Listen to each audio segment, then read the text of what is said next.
The light at the end of the tunnel. Reading the news, it's easy to be stunned, to sit frozen like a rabbit in the headlights. The news says we're hurtling towards a climate apocalypse. The news says that 90% of the fish in the oceans have gone. The news says that tourism is responsible for 1/10 of the world's carbon emissions. The news says the threat of a nuclear winter of my childhood is still with us.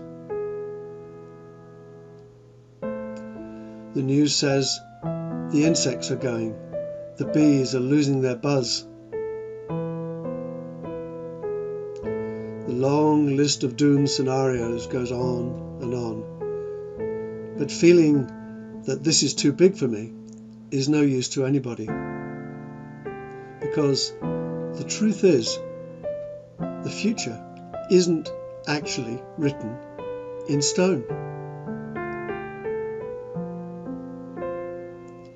Because there is other news that tells a different story.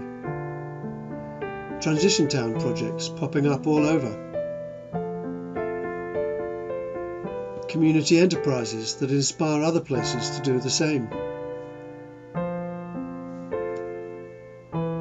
Wind and solar produce more and more of our energy.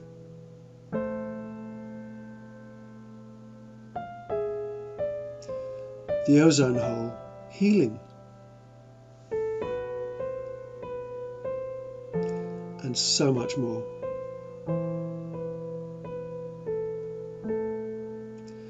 The old story is one of separation. A mistold story of a selfish rather than a social gene.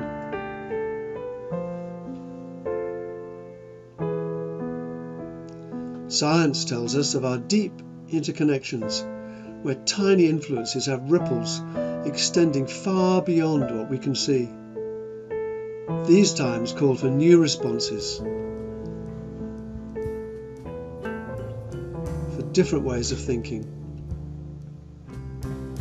for different ways of being.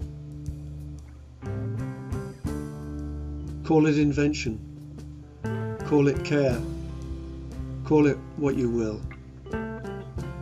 We can all start with gratitude.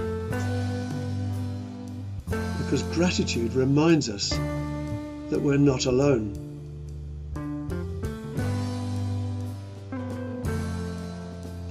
Whether or not there's hope for change is not the question. It's how we respond that matters.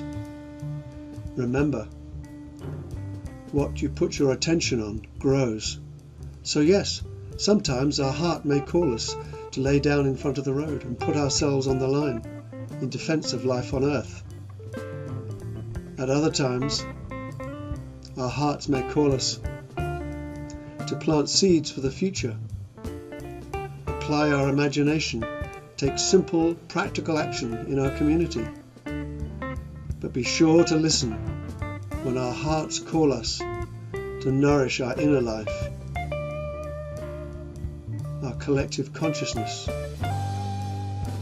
our deep experiences of connection and insight.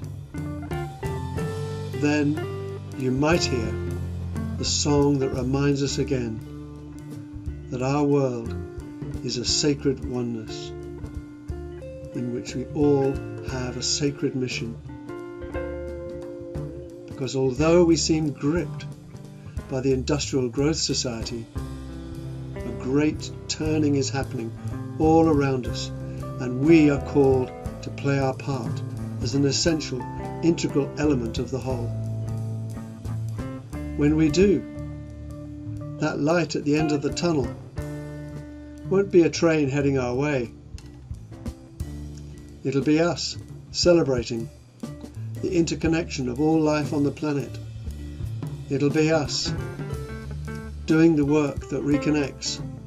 It'll be us taking time to reconsider our relationship with ourselves, our relationship with each other, our relationship with the world around us. It'll be us co-creating the more beautiful world that our hearts know is possible.